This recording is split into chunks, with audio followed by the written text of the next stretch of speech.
Hello everyone and welcome to A Slice of My Life. This is my follow-up video on the Schism Spinner by Damn Designs, and it is not fair if I were to say I'm going to assume that you guys have watched the Psionic review.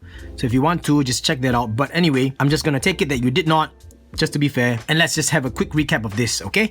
I have spent the past 1 week with this guy. Yes, I've spent 1 week with the Psionic Spinner and then 1 week with the Schism Spinner, and that's because I received both of them at the same time, but I wanted to give each of them some attention, you know what I mean? Like separate attention, so there we go. 1 week with the Schism Spinner. Now, I'm going to take in the other buttons that I featured in the Psionic Spinner video, and that's because this has the same deal breaker as what was featured on the Psionic Spinner. Now, the one thing that I really truly love about this is the reflections on this thing. Look at that amazing reflection. Now, once again, it is unfortunate, but this brush finish is only featured on this particular Schism Spinner simply because this is a sample piece. It is a prototype and it is not for sale. The sale version, if I'm not wrong, the stainless steel version actually features the very beautiful trademark Damn Designs machining marks or those kind of lines, and I think that's really beautiful.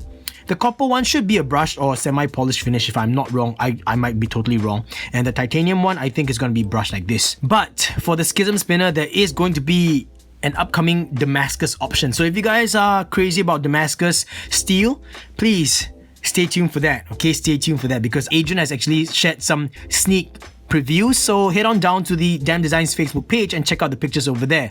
Yes, links in the video description down below. Now, this, very smooth. All in all, zero hotspots. Even though this part looks like it's a pointed edge, it's not. It's very nicely rounded. Zero hotspots, guys, no sharpness at all, and a very comfortable dip in the middle in between the arms. Now these hips out here are very much exaggerated and they are quite welcome, especially if you're performing preloaded flicks. Look at that. Look, let me just get that in place. I'm sorry. Look at that. Look, very comfortable. Bam! You know, whenever you want to give a very strong power flick, just like that, and so comfortable, guys, so super comfortable. Now, since we're talking about spins on this, I will say that the fidgeting experience so far is pretty good on this guy. I've not had any issues. I've not dropped the spinner from my hand or anything. So pullbacks on this, definitely very comfortable. It doesn't matter whether I land my finger up here because this is such a pronounced large area. I have enough real estate for my finger to rest on to give it a good strong pull. Or if I land my finger right smack in the middle like this, it's a very nice pull as well. Push forwards are very comfortable also. No issues there whatsoever. So it's been pretty good. I will say that this experience has been pretty good. Now changing it up to the middle finger and thumb grip like this. Forward flicks and back pulls are the same as how you would feel on the middle finger. Now let's talk about the index finger. Pushing forward and pulling back. Have no problem. So in terms of fidgetability, this is actually pretty up there. Like there's no sharp spots, no hot spots, no rough edges, no anything, and it's very comfortable, and I love doing this because the hips feel really good. So they kind of bounce off the top and the bottom of my index finger just like that, and it feels very soothing. It's kind of strange because I don't actually do this with a lot of spinners. In fact, I don't even do this with other spinners. I just do it with this. So that's something that I really enjoy. Now, buttons are a huge part of the fidgeting experience, and let me talk to you about the buttons. The buttons featured on this spinner are the Damn Designs Vortex buttons, and these buttons, don't get me wrong, I've said before many times, these are awesome buttons. Like these are very beautifully made buttons. They're very comfortable, but for the application of the Schism Spinner, I don't know if it is such a good combination. And the reason why is because the Schism is very thrown out. Now from the core, the middle part of the spinner, you can see that the weights are being thrown outwards, so it tapers out just like that. See? That it is almost about the same height as the buttons. In fact, this here is about the same height as the middle part of the button, which is cutting it a little bit close. See that, guys? Cutting it just a little bit too close to the point that if you grip your spinner like me in a flat grip and you apply a bit more pressure, you actually have the fat of your thumb rubbing against the spinner frame. See that? It just rubs and it stops it like that, which kind of sucks, you know what I mean? It really sucks. Like, this is the same gripe that I have with the Psionic Spinner, and it is apparent here as well. So that's kind of sad because I didn't experience any of this with the previous Damn Design spinners. Not on the Turbulence, not on the Invictus, not on the Triad, you know, not even on the ring spinners like the Voodoo. Even though I treated the Voodoo as a hand spinner, I didn't even face that at all. Not even on the Hex spinner, but on this and the Psionic, it's a little bit unfortunate. But if you are one to have a pinch grip like that, that is perfectly fine. You're never gonna face the problem that I have. If you hold a spinner with a flat grip or with a half flat grip like this, then yes, you see the fat of your thumb, or maybe I should just say because I have fatty thumbs, I don't know, like I have fat fingers, I don't know, I used to play the piano, I believe that my fingers are not that chunky, but maybe I have a little bit meatier fingers, I don't know. But you know what I mean, if you have fingers that are bony, slender, then you're not gonna have this problem at all. But for those of you who actually have a bit more meat in your fingers, then yeah, unfortunately you're gonna face this issue. I'm gonna remove the buttons right now, and you will see that it is a R188 bearing spinner, but it also has this core with a bearing retention system right there. And this lip over here, that is the next gripe that I have, that is the next deal breaker. Now with this bearing and the way the spinner is made, is getting about 4.5 minutes to 5 minutes on a two-handed table spin, which is surprising simply because the Psionic was able to get the same kind of timing, and this being a bar spinner, I expected it to have a little bit less, but to be able to hit 4.5 minutes, it's quite surprising. Yes, it is heavy. There are no cutouts, so it's really hefty, and I cannot imagine how this will feel if it is made in tungsten. Like, this is going to be a killer in tungsten. But because this is actually going to be offered in Damascus steel, Robert Hughes, shout out to you Robert, actually asked about what if he wants to use the V1.5 origin buttons in Damascus steel on this, and I said it's not going to work, and I have to back my own words up. So here we are, V1.5 origin buttons. They don't even fit flush to the end of the inner race of the spinner, and when you screw it down, you basically lock everything in. Buttons and spinner frame are touching. Look, there's no way for it to spin. You can't spin it at all, which is really unfortunate because it has the same problem as the Psionic spinner, which is the fact that you can only use buttons that are smaller than 19 millimeters. So we have the Afterburner buttons by Ultra Spinners here. These are 18 millimeters. And I'll show you guys that it works. And I actually like this combination. It doesn't really suit the way I hold the spinner, but this is by far my favorite combination on the Schism Spinner. I just like it. Look at the way it looks. It's like, I don't know, it's such a huge contrast, you know what I mean? But it's really nice to hold.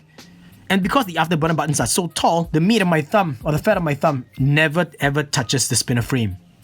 So I like it a lot. I like it a lot. Doesn't really feel as comfortable because, you know, the Afterburner buttons are basically good for people with a pinch grip like that. But it just looks good. It just looks good. It makes me kind of hold the spinner in a semi-pinch, semi-flat kind of grip like that, like midway in between the two.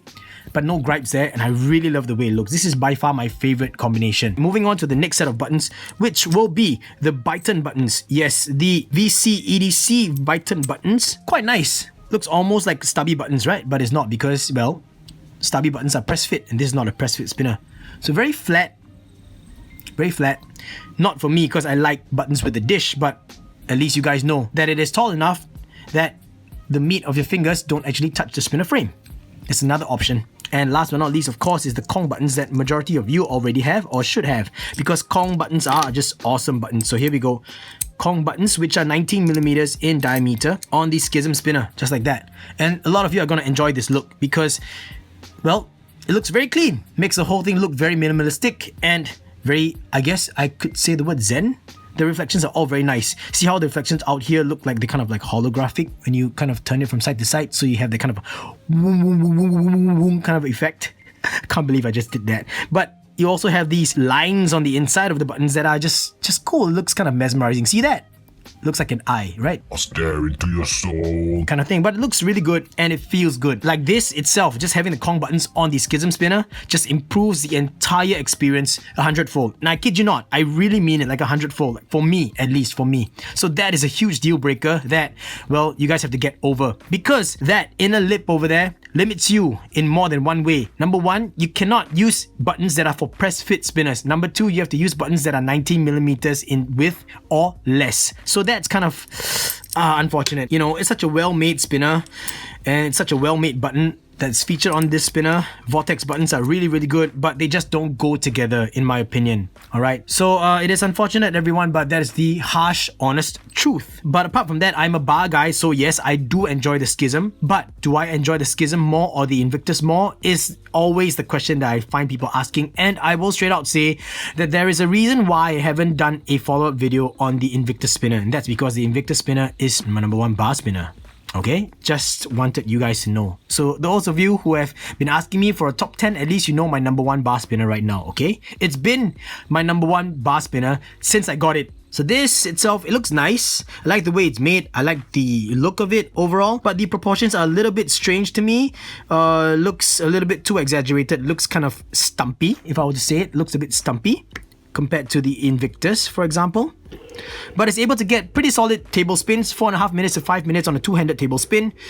Pretty well made, and the finishing is going to be different. It is going for $54.99 in stainless steel as well as copper, and $69.99 in titanium. Yes, this is also available in titanium. And stay tuned because this is going to be available, or going to be made available, in Damascus steel as well. So check that out. Okay, just stay tuned. And once again, links in the video description down below to the Damn Designs Facebook page as well as the Damn Designs web store, because the Facebook page is where you'll find all the latest information. One more thing I want to say before I end this video is that if you guys are getting, for example, the titanium version or whatever, and you want some customization on it, please hit up Orion's Customs, okay? Aaron Ryan Brooks. Awesome customization options, especially if you're buying from Damn Designs. Just speak to Adrian, speak to Aaron, and then Adrian will just ship your items straight to Aaron to get it done. Alright, more options for everyone. That's about it, everyone. Basically, I'm done with this review, and I hope that I provided enough information to help you decide whether or not the Schism Spinner is a spinner for you. Is it a spinner for me? I would say so-so. It's not my favorite spinner. It's a pretty solid bar spinner, but not something that I would find myself reaching out to always. And yes, see, I almost forgot again. See, Stubby was right next to me, so size comparison for everyone, Stubby versus the Schism Spinner. There we go. Schism is taller than a Stubby, but not as wide as a Stubby on the widest portion. Let me just get this right in the middle to show you guys. Stay centered. There we go. So you can see Stubby is still wider. That's about it, everyone. Thank you so much, and I will catch y'all in the next slice of my life. Till then, everyone, have a good week ahead, or I don't know what day this is gonna be released, but Gaga, boost!